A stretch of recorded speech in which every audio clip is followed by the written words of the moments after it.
Morning children, welcome to Praveen tutorial. आज JAC board का class 9 का क्वेश्चन लेके आया हूँ। संभावित प्रश्न जो बहुत ही इम्पोर्टेंट है, जिसकी संभावना है कि आएगा ही एग्जाम में। थोड़ा ध्यान से देखिए क्वेश्चन है क्या और करना क्या है। अब बोर्ड एग्जामिनेशन जो है सो बहुत नज़दीक है, इसलिए देखिए पहला क्वेश्चन क्या है। तो 15 सेंटीमीटर, 20 सेंटीमीटर और 25 सेंटीमीटर भुजा वाले त्रिभुज का क्षेत्रफल क्या होगा। अब 4 ऑप्शन दिए गए हैं। अब सॉल्यूशन में क्या होगा, थोड़ा ध्यान से देखिए। यह जो है तो हेरोन्स फार्मूला से, हेरोन्स सूत्र से। तब देखिए इसमें क्या करना है, एक साइड को, एक भुजा को ए माना जाता है, यानी 15 सेंटीमीटर। एक ठो को बी माना जाता है, जो हो गया 20 सेंटीमीटर। और एक ठो को सी माना जाता है, जो हो गया 25 सेंटीमीटर। ठीक, तो सबसे पहले एस निकालना है। एस किसको बोला था, अर्ध परिमाप को, यानी परिमाप का आधा। तो एस निकालने के लिए क्या होता है formula, A plus B plus C by 2।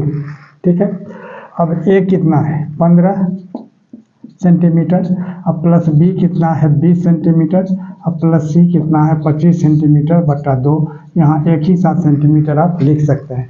अब कितना होगा, 25 है 20, 45 है 15, 60, यानी 60 बटा 2, यानी काट देंगे तो कितना होगा 30 सेंटीमीटर हो जाएगा। यानी एस निकल गया 30 सेंटीमीटर। अब क्या करना है, जो त्रिभुज का क्षेत्रफल निकालना है। तब लिखना होगा जो त्रिभुज का क्षेत्रफल या area of triangle is equal to क्या, फार्मूला क्या होता है, S minus A, S minus B और एस माइनस सी। ध्यान दीजिएगा, थोड़ा सा फार्मूला याद रहना बहुत ज़रूरी है। अब एस के जगह कितना लिखना होगा 30, अब फिर एस के जगह 30, अब माइनस ए कितना है 15। ठीक है, तब ध्यान दीजिएगा। अब फिर एस माइनस बी यानी 30 माइनस 20, अब फिर एस माइनस सी यानी 30 माइनस 25, मतलब 30 में से 25 घटेगा।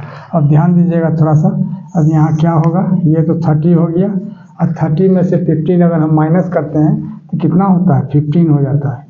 फिर 30 में से 20 माइनस करते हैं तो कितना होता है 10 हो जाता है, और फिर 30 में से 25 माइनस करते हैं तो कितना होता है 5 होता है। अब ध्यान दीजिएगा थोड़ा सा, अब इसको क्या करना है, फैक्टराइज करना है, गुणनखंड करना है 30 का। तो 30 को करेंगे तो क्या होगा, 2 गुना 3 गुना 5, 2 तिया 6 पंचे 30, 15 को करते हैं तो कितना हो जाएगा 3 गुना 5, और 10 को करते हैं तो कितना होगा 2 गुना 5। ठीक है, और इसके बाद एक ठो 5 तो यहाँ पहले से है, उसको लिख देना। आइए इधर, अब यहाँ क्या हो जाएगा, 2 क्या ठो है, 1 2 ठो 2 है, 2 ठो 2 के बदले 1 ठो 2 बाहर निकलेगा, वर्गमूल जो निकलता है स्क्वायर रूट। 3 जो है 2 ठो है तो 1 ठो 3 बाहर निकलेगा। ठीक है, इसके बाद 5 क्या ठो है, 1 2 3 4 ठो 5 है तो 2 ठो 5 बाहर निकलेगा, यानी कितना होगा 5 गुना 5, यानी 5 गुना 5 25, 25 को 3 से करेंगे तो 75, और 75 को 2 से गुना कर देंगे तो कितना होगा 150 सेंटीमीटर स्क्वायर। अब देखिए इसमें अब ऑप्शन में खोजना है कि कौन सा ऑप्शन सही है, यानी ऑप्शन नंबर सी, और यही इसका आंसर हो जाएगा। अब देखिए क्वेश्चन नंबर 2। क्वेश्चन नंबर 2 में है जो एक समबाहु त्रिभुज का परिमाप 180 सेंटीमीटर है, तो त्रिभुज का क्षेत्रफल क्या होगा। अब 4 ऑप्शन दिए गए हैं, अब गौर कीजिए। सॉल्यूशन में क्या होगा, तो सबसे पहले लिखना है समबाहु त्रिभुज का परिमाप कितना दिया हुआ है। समबाहु त्रिभुज का परिमाप बराबर कितना 180 सेंटीमीटर। यहाँ लिख देना होगा 180 सेंटीमीटर। तो प्रत्येक भुजा, अब गौर कीजिए, परिमाप किसको कहा जाता है, बाउंड्री को, यानी सभी भुजाओं का योग। तो प्रत्येक भुजा 180 बटा 3 हो जाएगा, यानी परिमाप बटा 3, क्योंकि तीनों भुजाओं का योग, और तीनों भुजा बराबर है तो 3 से अगर हम भाग देते हैं तो वो प्रत्येक भुजा निकल जाएगा। तो यानी 180 बटा 3 यानी कितना होगा 60 दिया 180, यानी 60 सेंटीमीटर। ये क्या निकला, प्रत्येक भुजा। अब क्या निकालना है, त्रिभुज का क्षेत्रफल निकालना है। अब चूंकि यहाँ समबाहु त्रिभुज है तो समबाहु त्रिभुज के क्षेत्रफल का फार्मूला क्या होता है, √3/4 गुना भुजा स्क्वायर, ये फार्मूला होता है, याद रखिए। भुजा यानी प्रत्येक भुजा।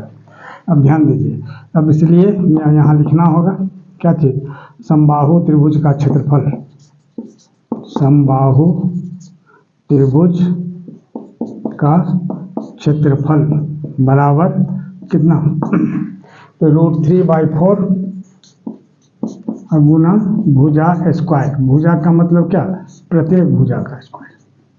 भुजा का मतलब प्रत्येक भुजा, यानी √3/4। अब भुजा कितना निकला है, 60 सेंटीमीटर, तो 60 सेंटीमीटर का होल स्क्वायर हो जाएगा। और ध्यान दीजिएगा थोड़ा सा, तो √3/4 है ना, और 60 का होल स्क्वायर कितना होगा, 3600, और सेंटीमीटर का होल स्क्वायर क्या होगा, सेंटीमीटर स्क्वायर। अब 4 से स्क्वायर हम काटते हैं तो 4 × 36 होता है, यानी 4 × 9 = 36, यानी कितना हो जाएगा 900 √3 cm स्क्वायर। और यही इसका आंसर हुआ। लेकिन ऑप्शन नंबर कितना है इसमें, सी। देखिए 900 √3, यानी सी जो है इसका आंसर हो जाएगा, यानी सी। अब देखिए क्वेश्चन नंबर 3। क्वेश्चन नंबर 3 क्या कह रहा है, एक शंकु का वक्र पृष्ठीय क्षेत्रफल 308 सेंटीमीटर स्क्वायर है और तिर्यक ऊंचाई 14 सेंटीमीटर है, तो आधार की त्रिज्या होगी। अब क्या होगी, तब थोड़ा ध्यान से देखिए। सॉल्यूशन में सबसे पहले क्या करना है, सबसे पहले तो क्वेश्चन समझना है। ये तो क्लियर है, जब वक्र पृष्ठीय क्षेत्रफल दिया हुआ 308 सेंटीमीटर स्क्वायर, यहाँ लिख देना होगा वक्र पृष्ठीय क्षेत्रफल बराबर कितना, 308 सेंटीमीटर स्क्वायर। और तिर्यक ऊंचाई उसको क्या बोला जाता है, एल बोला जाता है तिर्यक ऊंचाई को। एल हो गया कितना, 14 सेंटीमीटर। तो आधार की त्रिज्या यानी आर निकालना है। अब ध्यान दीजिए, तो वक्र पृष्ठीय क्षेत्रफल 308 सेंटीमीटर स्क्वायर है दिया हुआ। अब वक्र पृष्ठीय क्षेत्रफल का फॉर्मूला क्या होता है, πRL। क्या होता है, πRL = कितना, 308 सेंटीमीटर स्क्वायर। अब ध्यान दीजिए, अब पाई की जगह कितना लिखना है, 22/7, और आर निकालना है, इसलिए आर की जगह आर ही रहेगा। और एल की जगह कितना हो जाएगा, 14 मीटर यहाँ दिया हुआ है, यहाँ हो जाएगा 14 मीटर। अब थोड़ा सा ध्यान दीजिएगा, यहाँ शंकु का वक्र पृष्ठीय क्षेत्रफल इतना दिया हुआ है और यहाँ 14 cm दिया हुआ है ना, तो आर निकालना है। अब देखिए, तो यानी क्या होगा, 308 सेंटीमीटर स्क्वायर, ठीक है। तो अब यहाँ क्या हो जाएगा, जो इसको कैंसिल करना है, तो 7 से 7 × 1 = 7 और 7 × 2 = 14, यानी कितना होगा 22 × 2 × r = कितना होगा, 308। देखिए अब आर निकालना है, आर निकालना है तो क्या होगा, 308, और यह जो 22 और 2 है इधर गुना है, इधर आके भाग हो जाएगा, माने समीकरण का नियम है। तो क्या हो जाएगा, 22 × 2। अब इसको काटना है, तो कैसे काटेंगे, एक बार और नीचे लिख देते हैं, तब काटने में ठीक रहेगा, नहीं तो उसी में काटेंगे तो पता नहीं चलेगा कि ऊपर में क्या था, क्या काटा, क्या बचा। अब देखिए 2 से काटना है तो 154 दूनी कितना होता है, 308। वैसे 2 × 1 = 2, 2 × 5 = 10, 2 × 4 = 8। अब 22 में क्या होगा, 22 × 1 = 22, अब 22 × 7 कितना होता है, 154, यानी आर क्या निकला, आर बराबर 7 सेंटीमीटर, और यही इसका आंसर हो जाएगा। अब इसमें देखना है कि ऑप्शन नंबर कितना है। ऑप्शन नंबर यहाँ 4 cm, 5 cm, 6 cm, 7 cm है, यानी डी है इसका ऑप्शन नंबर, यानी ऑप्शन नंबर डी, और यही इसका आंसर हो जाएगा। देखिए क्वेश्चन नंबर 4। क्वेश्चन नंबर 4 में क्या कह रहा है, क्वेश्चन नंबर 4 है जो प्रथम 5 प्राकृत संख्याओं का माध्य है, यानी 4 ऑप्शन दिए गए हैं। अब सॉल्यूशन में क्या होगा, सबसे पहले तो आपको जानना है कि प्राकृत संख्या क्या होती है। प्राकृत संख्या जो है, गिनती की संख्या को प्राकृत संख्या कहा जाता है, यानी counting numbers are called natural numbers. तो प्राकृत संख्या, गिनती की संख्या क्या होता है, 1 से स्टार्ट होता है, 1 2 3 4 5। तो प्रथम 5 प्राकृत संख्या है। तो सबसे पहले तो आपको लिखना होगा जो प्रथम 5 प्राकृत संख्या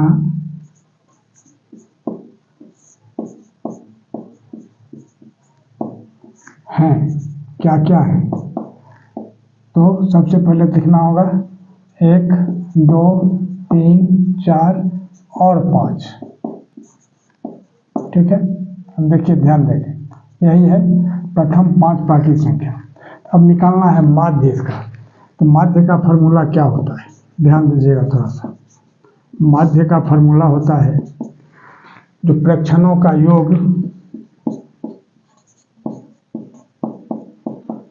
क्या होता है, प्रेक्षणों का योग बटा प्रेक्षणों की संख्या।